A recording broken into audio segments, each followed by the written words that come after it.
नमस्कार, नेपाल लाइभ समाचारमा स्वागत छ। म पुष्पा केसी। सुरुमा प्रमुख समाचार शीर्षकहरू।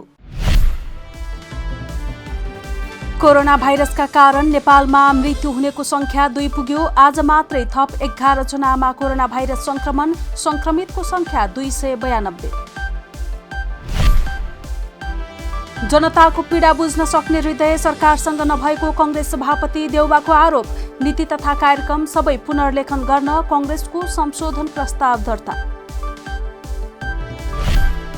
मुद्दा चलाउनु नपर्ने रायसहित सरकारी वकिलमा पेश भयो सांसद अपहरण अनुसन्धानको फाइल। सम्पूर्ण अनुसन्धानबाट अपहरण भएको प्रमाण फेला नपरेको प्रहरीको प्रतिवेदन। नीति तथा कार्यक्रमले बिर्सिएको खेलकुद। फागुनमा गण्डकी प्रदेशमा तय भएको 9औं राष्ट्रिय खेलकुद प्रतियोगिता हुन कठिन। खेलाडी तथा खेल संघ समेत अन्योलमा। र चीनले कोरोना भाइरस दोस्रो लहरको ठूलो चुनौती सामना गरिरहेको चिनिया वरिष्ठ श्वास प्रश्वास रोग विशेषज्ञको भनाई। पछिल्लो साता कोरोना संक्रमणका कारण नयाँ केसहरू देखिएको दावी।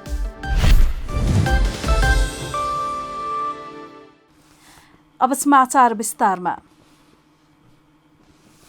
नेपालमा कोरोना संक्रमित भएर मृत्यु हुनेको संख्या 2 पुगेको छ। बाँके स्थित नरैनापुर क्वारेन्टाइनमा मृत्यु भएका युवाको कोरोना संक्रमणबाट मृत्यु भएको पुष्टि भएको छ। आइतबार बिहान मृत्यु भएका युवालाई राति वाकवाकी लागेको बताइएको छ। भारतबाट भागेर आएका युवालाई क्वारेन्टाइनमा राखिएको थियो। नरैनापुरमा रहेका 2 क्वारेन्टाइनमा 8 जनामा कोरोना पोजिटिभ देखिएको थियो। क्वारेन्टाइनमा 150 बढिरहेको बताइएको छ। यसअघि हिजो मात्र सिन्धुपाल्चोककी एक महिलाको पनि कोरोनाका कारण मृत्यु भएको थियो। यस्तै आज मात्रै नेपालमा 11 जनामा कोरोना भाइरस संक्रमण देखिएको छ। कपनको तेन्जिङ चोक नजिक बसोबास गर्ने 18 वर्षीय युवतीको पीसीआर रिपोर्ट पोजिटिभ देखिएपछि उक्त क्षेत्रमा उच्च सतर्कता अपनाइएको छ। आजै बिहान 10 जनामा कोरोना भाइरस संक्रमण पुष्टि भएको छ। यससँगै कोरोना संक्रमितको संख्या 292 पुगेको छ। स्वास्थ्य तथा जनसङ्ख्या मन्त्रालयका अनुसार बिहान 7:15 बजेको सूचनामा जनाइए अनुसार रौतहट राजपुर नगरपालिका फरहदवा 9 निवासी 18, 32, 36, 39 वर्षका 2 जना, 42 र 48 वर्षीय पुरुष छन्। यस्तै इसना नगरपालिका 3 र 5 निवासी 28, 30 र 33 वर्षीय पुरुषहरू छन्। नेपालमा संक्रमित मध्ये 36 जना अहिले संक्रमण मुक्त भएको मन्त्रालयले जनाएको छ। संसदको अन्तर्राष्ट्रिय श्रम तथा सम्बन्ध समितिले भारतीय सेनाध्यक्षको गैर जिम्मेवार र उत्तेजनात्मक अभिव्यक्तिको कूटनीतिक तहबाट खण्डन गर्न सरकारलाई निर्देशन दिएको छ। आज बसेको समितिको बैठकले भारतद्वारा अतिक्रमित गरिएका लिम्पियाधुरा, लिपुले, कुटी, नाभी, गुन्जी र कालापानी क्षेत्रका विषयमा भारतीय सेनाध्यक्षको अभिव्यक्तिको कूटनीतिक तहबाट खण्डन गर्न निर्देशन दिएको हो। यस्तै समितिले विदेशमा रहेका नेपालीहरूलाई फर्काउने सहित 8वटा निर्देशन जारी गरेको छ। बैठकले बेखर्ची रहेकादेखि सीमामा अलपत्र परेकाहरूलाई नेपाल फर्काउन सरकारलाई निर्देशन दिएको हो। नेपाल फर्काउन नसक्ने अवस्था भएमा सम्बन्धित देशसँग कुरा गरेर उनीहरूलाई उचित व्यवस्था गर्न पनि समितिले सरकारलाई निर्देशन दिएको छ। नागढुङ्गामा स्वास्थ्यकर्मी नारायण कार्कीमाथि दुर्व्यवहार गर्ने युवक उत्तम कार्की पक्राउ परेका छन्। कार्कीलाई चन्द्रगिरीबाट महानगरी प्रहरी परिसर काठमाडौँको टोलीले पक्राउ गरेको परिसरका एसएसपी श्यामलाल गेवालीले जानकारी दिए। स्वयंसेवाका नाममा बागमती प्रदेश जनस्वास्थ्य प्रयोगशालाका निर्देशक नारायण कार्कीमाथि दुर्व्यवहार गरेकाले कार्कीलाई पक्राउ गरिएको हो। साथै सो घटनामा मुख्य दर्शक भएको भन्दै प्रहरीमाथि पनि छानबिन हुने भएको छ। महानगरी प्रहरी कार्यालयले घटनाको छानबिन गर्न 2 सदस्यीय टोली गठन गरेको छ। प्रहरी उपरीक्षक सन्तोष राठौर र निरीक्षक विष्णु प्रदीप बस्याल रहेको टोली गठन गरिएको प्रहरीले जानकारी दिएको छ। समितिले प्रतिवेदन दिएपछि गल्ती अनुसार प्रहरीलाई कारवाही गरिने महानगरी प्रहरी कार्यालय रानीपोखरीका डीआईजी विश्वराज पोखरेलले जानकारी दिए। गत शुक्रबार अत्यावश्यक कामले काठमाडौँ आएका कार्कीको गाडी रोकेर नागढुङ्गामा एक युवाले खानतलासी गर्नुका साथै दुर्व्यवहार समेत गरेका थिए। उक्त भिडियो फेसबुकमा समेत पोस्ट भएपछि त्यसको चौतर्फे विरोध भएको थियो। यसरी स्वयंसेवाको नाममा कसैलाई पनि खानतलासीको अधिकार र दुर्व्यवहार गर्ने अधिकार नभएको र आवश्यक कारबाही गरिने गृह मन्त्रालयले जनाएको थियो। गृहकै निर्देशनमा ती युवालाई पक्राउ गरिएको हो। नेपाली कांग्रेसका सभापति शेरबहादुर देउवाले नीति तथा कार्यक्रममा सरकार आत्मप्रशंसामा रमाएको टिप्पणी गरेका छन्। सरकारले प्रस्तुत गरेको नीति तथा कार्यक्रमको छलफलमा संसदमा बोल्दै देउबाले सरकारप्रति असन्तुष्टि व्यक्त गरे। विगत 2 वर्षमा धेरै काम गरेको दावी गर्ने सरकारलाई पुनः नीति तथा कार्यक्रम पढ्न उनले आग्रह गरे। सरकारले ल्याएको नीति तथा कार्यक्रमप्रति कटाक्ष गर्दै देउबाले सरकारलाई कोभिड-19ले गरेको र गर्न सक्ने क्षतिबारे ज्ञान नै नभएको आरोप लगाए। वर्तमान सरकारप्रति रुष्ट देखिएका देउबाले जनताको दुःखप्रति कुनै वेदना नभएको आरोप लगाएका छन्। सभापति देउबाले पहिलेका नीति कार्यक्रममा उल्लेख गरिएका 7वटै प्रदेशका प्रमुख शहरमा विद्युतीय बस सेवा सञ्चालन गर्ने सपना तुहिएको पनि बताएका छन्। यस्तै नेपाली कांग्रेसले सरकारले संसदमा प्रस्तुत गरेको नीति तथा कार्यक्रमप्रति विमति राख्दै सम्पूर्ण कार्यक्रम पुनर्लेखनको माग गरेको छ। सरकारको तर्फबाट राष्ट्रपति विद्यादेवी भण्डारीले शुक्रबार संघीय संसदमा प्रस्तुत गरेको नीति तथा कार्यक्रममा 276 बुँदा छन्। 63 पृष्ठको नीति तथा कार्यक्रम सबै पुनर्लेखन हुनुपर्ने मागसहित कांग्रेसले संसदमा संशोधन प्रस्ताव दर्ता गराएको छ। कोरोना संक्रमणले ल्याएको विपत्तिका सन्दर्भमा नीति तथा कार्यक्रम मौन रहेकाले संशोधनको प्रस्ताव दर्ता गरेको कांग्रेसले जनाएको छ। शनिबार कांग्रेसका सांसद त्रय डाक्टर मिनेन्द्र रिजाल, पुष्पा भुसाल र सञ्जय गौतमले संशोधन प्रस्ताव संसदमा दर्ता गराएका छन्। दक्षिण झापाको कचनकवल 1 घेराबारीमा शनिबार राति सयौंको संख्यामा नेपालतिर जबरजस्ती पस्न खोज्ने भारतीय नागरिकलाई रोक्न सीमामा तैनाथ सुरक्षाकर्मीले हवाई फायर गरेका छन्। सशस्त्र प्रहरी बल 2 नम्बर हेडक्वार्टर भद्रपुरका सशस्त्र प्रहरी उपरीक्षक रेशम कुमार थक्सुले राति 9:30 बजेतिर घरेलु हतियारसहित 150 को संख्यामा भारतीय नागरिक नेपाल सुरक्षा चौकीमा हुलहुज्जत गर्दै नेपाल पस्न खोजेपछि उनीहरूलाई रोक्न 1 राउन्ड हवाई फायर गरिएको बताए। नेपाली सुरक्षाकर्मीले हवाई फायर गरेपछि उनीहरू भागेर तितरबितर भएका थिए। भारतीय नागरिकले नेपाली भूमिमा लगाएको मकै बाली उठाउनका लागि जबरजस्ती गर्ने क्रममा झापाको सीमा क्षेत्रमा नेपाली सुरक्षा चौकीमा भएको यो तेस्रो आक्रमण प्रयासको घटना हो।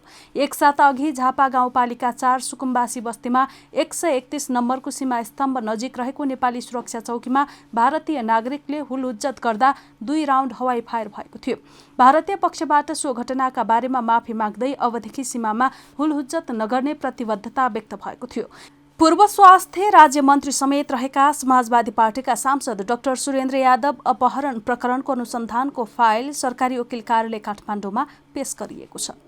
अनुसन्धान सकेर फाइल सरकारी वकिल कार्यालयमा पेश गरिएको महानगरीय प्रहरी परिसर काठमाडौँका प्रमुख एसएसपी श्यामलाल गेवालीले जानकारी दिए। सांसद अपहरणबारे उजुरी दिन टेकु पुग्दा प्रहरीले जाहेरी लिएको थिएन। जाहेरी नलिएपछि सरकारी वकिल कार्यालयमा यादव सहितको टोली पुगेको थियो। सरकारी वकिल कार्यालयले गत वैशाख 22 गते प्रहरीले जाहेरी गर्न नमानेको विरुद्धको उजुरी दर्ता गर्दै प्रहरीलाई जाहेरी दर्ता गरेर अनुसन्धान गर्न निर्देशन दिएको थियो। सरकारी वकिल कार्यालयबाट निर्देशन आएपछि महानगरीय प्रहरी परिसर काठमाडौँले उक्त घटनाको अनुसन्धान सुरु गरेको थियो। गत वैशाख 26 गते काठमाडौँबाट प्रहरी निरीक्षक देवी पौडेल नेतृत्वको टोली सांसद अपहरण भए भनिएको जिल्ला महोत्तरीमा गएको थियो। मुद्दा शाखाका प्रहरी निरीक्षक पौडेलको टोली अनुसन्धान सकेर गत वैशाख 30 गते काठमाडौँ फर्किएको थियो। अपहरण प्रकरणमा जोडिएका पूर्व मन्त्री तथा सत्तारूढ दल नेपाल कम्युनिस्ट पार्टी नेकपाका सांसद महेश बस्नेत, पूर्व प्रहरी महानिरीक्षक सर्वेन्द्र खनाल, नेकपाकै सांसद कृष्ण कुमार श्रेष्ठ किसान र नवीन बस्नेत सांसद डाक्टर यादवको घर पुग्दाको अवस्था, त्यहाँको विवरण लगायतका विषयमा समावेश गरी प्रहरीले मुचुल्का उठाएको थियो। सम्पूर्ण अनुसन्धानबाट अपहरण भएको प्रमाण फेला नपरेको भन्दै मुद्दा चलाउनु नपर्ने राय सहितको प्रतिवेदन प्रहरीले बुझाएको छ। मुद्दा नचल्ने भएपछि यो अपहरणको उजुरी अब तामेलीमा राख्नुपर्ने हुन्छ। नेपाल लाइभ समाचारमा अब खेल समाचार। आर्थिक वर्ष 2077-78 को नीति तथा कार्यक्रममा खेलकुद क्षेत्रलाई कम प्राथमिकता दिइएको छ।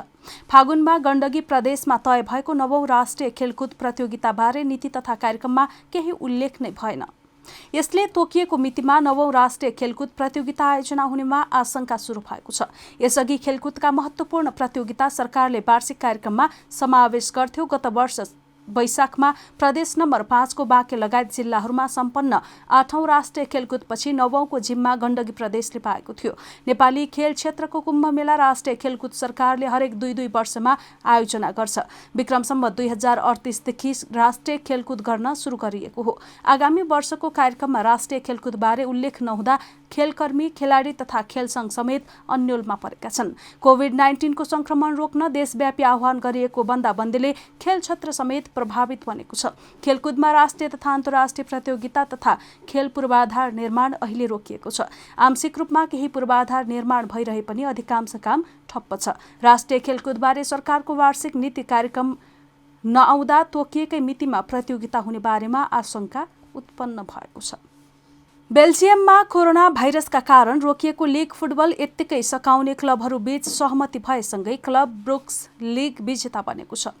क्लब ब्रुक्सले दोस्रोमा रहेको जेन्ट्ससँग नै 15 अङ्कको अग्रता बनाइसकेको थियो। ब्रुक्सका लागि यो लिगको 17औं उपाधि हो भने गएको 5 वर्षमा मात्र यो तेस्रो उपाधि हो। यो सँगै आउँदो वर्षको च्याम्पियन्स लिग समूह चरण ब्रुक्सको स्थान पक्का भएको छ। हामी नेपाल लाइभ समाचारमा छौं। अब अन्तर्राष्ट्रिय समाचार। चीनले अहिले पनि कोरोना भाइरसको दोस्रो लहरको ठूलो चुनौतीको सामना गरिरहेको चिनिया वरिष्ठ श्वास-प्रश्वास रोग विशेषज्ञ तथा चिनिया चिकित्सा सल्लाहकार डाक्टर जोङ नानसानले बताएका छन्। कोरोना विरुद्धको खोप विकासमा तीव्रता दिइरहेका बेला समुदायमा इम्युनिटीको कमी भएका कारण कोरोना संक्रमणको दोस्रो लहर बढ्न सक्ने बताइएको छ। सीएनएनसँगको कुराकानीमा उनले चिनियाहरूले अझै कोभिड-19 को जोखिमबाट पार नपाएको बताएका हुन्। चीनमा कोरोना संक्रमणको अवस्थामा सुधार आएको भन्दै लकडाउन खुला र खुकुला बनाइएका थिए भने विद्यालय र उद्योग धन्दाहरू पुनः सञ्चालन गरिएका छन्। तर कोरोना संक्रमणको दोस्रो लहरको चुनौती नटरेको उनको भनाइ छ। पछिल्लो साता चीनमा कोरोना संक्रमणका नयाँ केसहरू देखिएको डाक्टर जोङले बताए। कोरोना प्रकोपको सुरुवात भएको वुहान, उत्तर पूर्वी हेइलोङ-जियाङ र जिलिनमा नयाँ कोरोना संक्रमितहरू फेला परेका हुन्। फेब्रुअरीको सुरुवातमा 3887 नयाँ संक्रमित देखिएको चीनमा 1 महिनापछि भने कोरोना संक्रमितको अवस्था डबल डिजिटमा झरेको थियो। नेपाल लाइभ समाचार सकिएको छ। समाचारको अन्त्यमा प्रमुख समाचारका शीर्षकहरू फेरि एकपटक। कोरोना भाइरसका कारण नेपालमा मृत्यु हुनेको संख्या 2 पुग्यो। आज मात्रै थप 11 जनामा कोरोना भाइरस संक्रमण, संक्रमितको संख्या 292। जनताको पीडा बुझ्न सक्ने हृदय सरकारसँग नभएको कांग्रेस सभापति देउबाको आरोप। नीति तथा कार्यक्रम सबै पुनर्लेखन गर्न कांग्रेसको संशोधन प्रस्ताव दर्ता। मुद्दा चलाउनु नपर्ने रायसहित सरकारी वकिलमा पेश भयो सांसद अपहरण अनुसन्धानको फाइल। सम्पूर्ण अनुसन्धानबाट अपहरण भएको प्रमाण फेला नपरेको प्रहरीको प्रतिवेदन। नीति तथा कार्यक्रमले बिर्सिएको खेलकुद। फागुनमा गण्डकी प्रदेशमा तय भएको 9औं राष्ट्रिय खेलकुद प्रतियोगिता हुन कठिन। खेलाडी तथा खेल सङ्घ समेत अन्योलमा। र चीनले कोरोना भाइरस दोस्रो लहरको ठूलो चुनौती सामना गरिरहेको चिनिया वरिष्ठ श्वास-प्रश्वास रोग विशेषज्ञको भनाइ। पछिल्लो साता कोरोना संक्रमणका कारण नयाँ केसहरू देखिएको दाबी। नेपाल लाइभ समाचार आज यति नै। हाम्रा सबै कार्यक्रम युट्युब, फेसबुक, ट्विटर र हाम्रो वेबसाइट nepallive.com मा पढ्न र हेर्न सक्नुहुनेछ। नमस्कार।